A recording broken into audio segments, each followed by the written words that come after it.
آمنہ کے لال نے 20 سال کے اندر پوری دنیا کے اندر انقلاب لایا اور تبدیلی لائی۔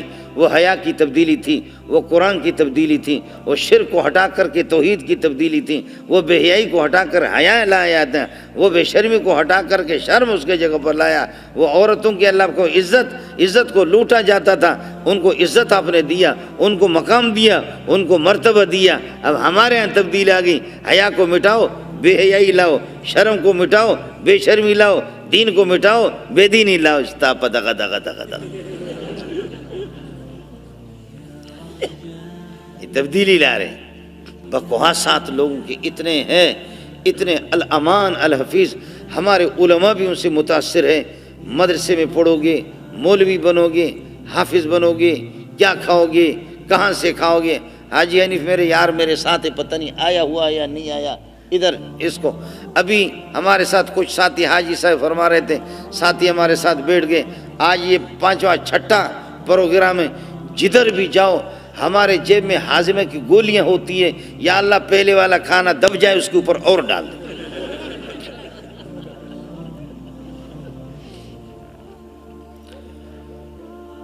جی ہاں، ایسا کھاتے ہیں کہ آپ سوچ ہی نہیں سکتے۔ مولوی صاحب کھا کھا کر کے پھٹ گیا۔ پھر یہ کہ جمعے کو دوسرے مولوی نے کہا یا اللہ ہم سب کو اسی طرح شہادت کی موت نصیب فرما جیسے کہ حضرت شہید ہو گئے۔ آئے مثلا یا اللہ کہنے لگے کہ قیمت والے تو یہی تھے جو اللہ کے راستے میں شہادت ان کو مل گئی، سمجھے، یہ پا گئے، اپنے مقام پا گئے، منزل مقصود پہ پہنچ گئے۔ جس بھی مولوی کو دیکھو ایک آدمی کی سیٹ لے لیتا ہے، دو آدمی کی سیٹ گھیر لیتا ہے۔ سیٹ تو ایک لیتا بس میں، لیکن 2 کی جگہ گھیر لیتا ہے۔ کون کہتا ہے کہ مولوی بھوک سے مرتا ہے؟ خدا ٹرمپ کو بغیرت کو کھلاتا ہے، زرداری کو کھلاتا ہے، نواز شریف کو کھلاتا ہے اور عمران خان کو کھلاتا ہے، تو مولوی منظور کے سینے میں قرآن ہے، وہ کیسے بھوک سے مرے گا؟ وہ کیسے مرے گا؟ کس طریقے پر مریں گے؟ اور مولوی صاحب علماء کرام مہربانی کرو، سورہ فاتحہ، سورہ یاسین، سورہ کہف اللہ تمہارے سینے سے نکالے اور تمہیں اس کی جگہ پر کروڑوں روپے ملے۔ کلمہ اللہ سینے سے نکالے، اس کی جگہ پر تمہیں کروڑ روپے ملے، کوئی ماں کا لال اس کو پسند کرے گا؟ کہ تمہارے سینے سے ایمان کا سرمایہ نکال دوں، قرآن کی جو چند صورتیں تجھے یاد ہے وہ نکال دوں، کلمہ تیرے سینے سے نکال دوں، اس کی جگہ پر آپ کو پراپرٹی دے دوں، اس کو جائیداد اس کی جگہ پر آپ کو دے دوں۔ مجھے یاد ہے کہ قاری محمد علی دامت برکاتہ العالیہ جو ہمارے شیخ ہے، استاد ہے، میرے صرف استاد نہیں ہے، سمجھو بنوری کے بھی استاد ہے، بنوری کے صرف استاد نہیں ہے، سمجھو کہ مفتی محمود بھی واہ واہ کیا پیار فرماتے تھے۔ مولانا فضل الرحمان بھی جا کر کے ملتے ہیں، میں بھی جا کر کے اس کے سامنے، ہم بھی ان کے شاگرد ہیں۔ ہمارے شیخ مولانا سلیم اللہ خان مولانا مدنی کے شاگرد ہیں، دیوبند کے فاضل ہے۔ دیوبند کے زمانے میں ایسے فاضل کوئی نہیں تھے، لیکن حضرت نے فرمایا سورۃ القیامہ، سورۃ البلد، سورۃ الطارق اور اللہ سورۃ البینہ، سورۃ الدار، سورۃ القیامہ، یہ ساری صورتیں میں نے مدینے میں قاری محمد علی سے پڑھی۔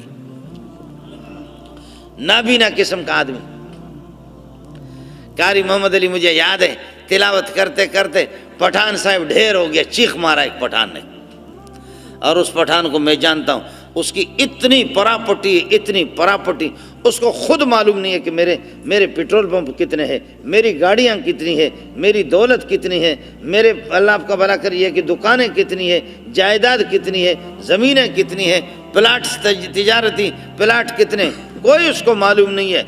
لیکن پٹھان نے جب چیخ مارا، لوگوں نے پکڑ کر کے اس کی چاپی شروع کر دی۔ پٹھان کو ہوش آ گیا، کہتا ربا ساری کائنات مجھ سے لے لو، ساری دولتیں مجھ سے لے لو، لیکن جیسے یہ نابینا قرآن پڑھتا ہے ایسا قرآن مجھے دے دو، ایسا قرآن جس طریقے پر یہ پڑھتا ہے اسی قسم کا قرآن مجھے دے دو۔ اور عرب بھی کہتے ہیں کہ کأن حلقومہ مصنع للقرآن، یہ نابینا اس کا گلا جو ہے یہ قرآنی مشین ہے، کمپیوٹر ہے، عرب بھی کہتے ہیں۔ میرے پاس ہم خانپور گئے، 2 خانپور، ایک پنجاب والا اور ایک شکارپور کے پاس خانپور، یہاں شکارپور خانپور، اس خانپور میں گیا تھا ختم بخاری کرانے کے لیے۔ واپسی پہ میرے ساتھ کچھ ساتھی تھے، ساتھی بھی بڑے بڑے اپنے آپ کو سمجھتے تھے، بھتو خان، کچھ مولوی تھے، کچھ دیگر سرمایہ دار لوگ بھی تھے۔ میں نے کہا جی آئے ہیں یہاں سے، اب راستے پر واپس کراچی جا رہے، قاری صاحب سے جا کر کے ملے، شکارپور کی گرمی میں جب گئے، نابینا آدمی قمیص آپ نے نکالی ہے، بنین پہنے ہوئی ہیں، اور یہ ہے کہ علماء سے اور اسی طرح قرا سے تجوید سن رہا ہے، ان کا پارا ان سے سنتا ہے، منزل ان سے سنتا ہے۔ ہم لوگ جا کر کے بیٹھ گئے، السلام علیکم، وعلیکم السلام، اب آپ کیوں اچڑ تھی وہ کیسے آپ آ گئے؟ تو میں نے کہا حضرت آئے ہیں کہ قرآن سناؤ ہمیں، یہ کراچی والے جو بڑے بڑے بھوتو خان ہوتے ہیں، ذرا قرآن سناؤ، اپنے پیارے انداز میں سناؤ۔ سورۃ النبأ عما یتساءلون، اس نے 2 رکوع مکمل اس نے پڑھا، خدا کی قسم ساتھی بھی رو رہے تھے، میری حالت بھی خراب ہو گئی۔ قرآن پڑھنے کے آداب ہوتے ہیں، قرآن پڑھنے کے آداب ہوتے ہیں، اس طرح قرآن نہیں پڑھا جاتا جیسے بلوچ پڑھتا ہے یا سندھی پڑھتا ہے یا پٹھان جس طرح قرآن پڑھتا ہے۔ تو قرآن کہتے وہ خان صاحبہ اس مات تاسو پھریجدہ اخبل کارو کو زو اخبل کارو کو، اپنا کام کرو، میری جان چھوڑ دو۔ جس انداز میں تو قرآن پڑھتا ہے اس طرح میں نازل نہیں ہوں، جس طرح تو قرآن پڑھتا ہے اس طریقہ پر نہیں۔ آپ سمجھیں، قرآن پڑھنے کے آداب ہوتے ہیں، اس کے طریقے بھی ہوتا ہے۔ اس لیے حضرت تھانوی رحمۃ اللہ علیہ فرماتے ہیں قرآن ہر بندے سے نہیں سنو۔ میں پاکستان میں جانتا ہوں، میں خود نالائق قسم کا آدمی ہوں، سلیم اللہ کی جوتیوں میں رہا، لیکن جس طرح مجھے پڑھنا چاہیے تھا میں تجوید میں نے پڑھی نہیں، جس طرح مجھے پڑھنا چاہیے تھا میں نے محنت نہیں کی۔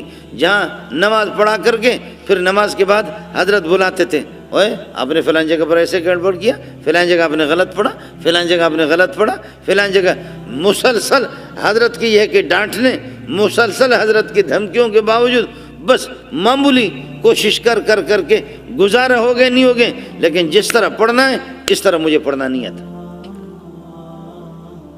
ہمارے علاقے کے سردار صاحب عبد الرحمن سدیس، آپ تو جانتے ہیں امام حرم، ابھی حاجی حنیف بتا رہے تھے کہ لوگ عمرے کے لیے تو جاتے ہیں، حج کے لیے جاتے ہیں، لیکن اب تو وہ خیر وہ غریب بوڑھا ہو گیا۔ یہ جوانی میں جس وقت یہ آیا تو اس کی آواز پوری دنیا میں جب گھوم گئی، آواز پوری دنیا کے اندر پہنچ گئی، تو پوری دنیا میں لوگ دھڑا دھڑ اس کی آواز سننے کے لیے پھر حج اور عمرے کے لیے جاتے، عمرے کے لیے جاتے۔ کس کو سنے یہ ہے کون؟ آپ کو پتہ ہے کہ صرف اس کی تلاوت پر کتنے لوگ مسلمان ہو گئے؟ یورپ کے اندر کتنے لوگ صرف تلاوت کو، قرآن کو سن کر کے۔ ہمارے علاقے کا سردار میر معتبر تراویح کے اندر تراویح میں چیخ مار کر کے گر پڑا، اور سلام پھیرنے کے بعد لوگوں نے جا کر کے سردار صاحب کی چاپی شروع کر دی۔ سردار صاحب، مردار صاحب، کیا ہو گیا آپ کو کہ اس طریقے پر جو ہے آپ، بڑی پیاری بات اس نے کی، لرز رہا تھا، کانپ رہا تھا، بڑی پیاری بات کی۔ کہنے لگے کہ کچھ سمجھ میں نہیں آ رہا، جب یہ بندہ قرآن پڑھ رہا مجھے ایسے محسوس ہوتا قرآن ابھی نازل ہو رہا، اور بڑی پیاری بات کی۔ پھر فرمانے لگے کہ جب یہ نبی کا بیٹا 1500 سال کے بعد اس کی ایسی تلاوت ہے، خدا جانے پیارے محمد کی کیا تلاوت ہوگی۔ اللہ نصیب کریں گے، اللہ کا دین ہے، اللہ جس کو دے دے، اللہ کا دین ہے۔ جن کے بچے حافظ بنتے ہیں، جن کے بچے عالم بنتے ہیں، ان کے ایمان میں مجھے شک ہے۔ جو کہتے مولوی بن کر کے کیا کھاؤ گے، کہاں سے کھاؤ گے؟ روٹی کھائیں گے، منہ سے کھائیں گے، تو کہاں سے کھاتا؟ علماء اکرام کے نیو بیانات سننے کے لیے آپ ہمارے فیس بک پیج کو لائک کریں اور ہمارے یوٹیوب چینل کو سبسکرائب کر کے بیل آئیکن پر کلک کیجیے۔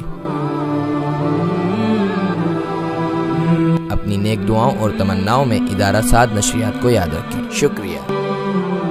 علماء حق کی آواز، سعد نشریات۔